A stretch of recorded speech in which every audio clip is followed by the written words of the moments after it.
एक छोटे से गांव में एक साहसी लड़का रहता था जिसका नाम अर्जुन था। अर्जुन को नई चीजों को खोजने का बड़ा शौक था। उसने सुना था कि गांव के पास के घने जंगल में एक रहस्यमय दरवाजा छिपा हुआ है जो किसी को भी उसकी सबसे बड़ी इच्छा पूरी करने का वादा करता है। यह दरवाजा खोजने की चाह में अर्जुन ने एक दिन तय किया कि वह इस रहस्य का पता लगाएगा। अर्जुन ने अपनी छोटी सी बैग में कुछ खाने पीने का सामान डाला और जंगल की ओर निकल पड़ा। रास्ते में उसके दिल की धड़कनें तेज हो रही थीं, पर उसने हिम्मत नहीं हारी। जैसे जैसे वह जंगल के अंदर उतरता गया, चारों ओर एक सन्नाटा छा गया। पेड़ हरे भरे थे, लेकिन उनके बीच एक अजीब सी चुप्पी थी। जंगल में चलते चलते अर्जुन की नजर अचानक एक विशाल घुमावदार नदी पर पड़ी। नदी का पानी बिल्कुल नीला था और वह एक रहस्यमय झील में जा रहा था।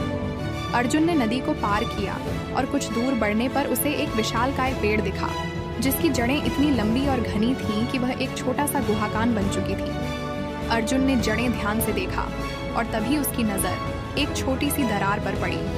उत्सुकता से उस दरार को खोदते हुए उसके सामने एक रहस्यमय दरवाज़ा खुल गया। दरवाजे पर जंग लगा था और उसके चारों ओर कुछ अजीब प्रतीक उकेरे हुए थे। अर्जुन ने दरवाज़ा खोला और एक नई दुनिया का दृश्य उसके सामने आया। यहाँ हर जगह चमकदार फूल खिल रहे थे, आसमान नीला और सफ़ेद था और हवा में मीठी खुशबू फैली हुई थी। अर्जुन को यह जगह किसी सपने जैसी लग रही थी। वह थोड़ा आगे बढ़ा और तभी उसके सामने एक सुनहरी परी प्रकट हुई। उसके पंख चमकदार थे और चेहरे पर सुकून भरी मुस्कान थी। तुम यहाँ तक कैसे पहुँचे, अर्जुन? अर्जुन ने हिचकिचाते हुए परी से पूछा, क्या यह सचमुच वह जादुई दुनिया है जहाँ इच्छाएं पूरी होती हैं? परी मुस्कुराई और बोली, यह इच्छाओं का संसार है। तुम्हारी सच्ची और नेक इच्छा यहाँ पूरी हो सकती है, लेकिन इसके साथ एक शर्त है। अर्जुन ने ध्यान से सुना और अपनी इच्छा बताई। मेरी इच्छा है कि मेरा गांव खुशहाल हो और किसी को दुख न हो।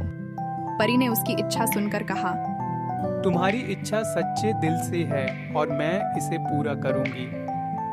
परी ने अपनी छड़ी घुमाई और अर्जुन की आंखों के सामने गांव का अद्भुत दृश्य उभरा।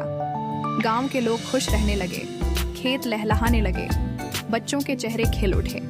अर्जुन वापस गांव लौट आया, यह समझते हुए कि असली ताकत दूसरों के लिए काम करने में है। उसने वादा किया कि वह हमेशा दूसरों की मदद करेगा और गांव को खुशहाल बनाए रखने के लिए काम करेगा।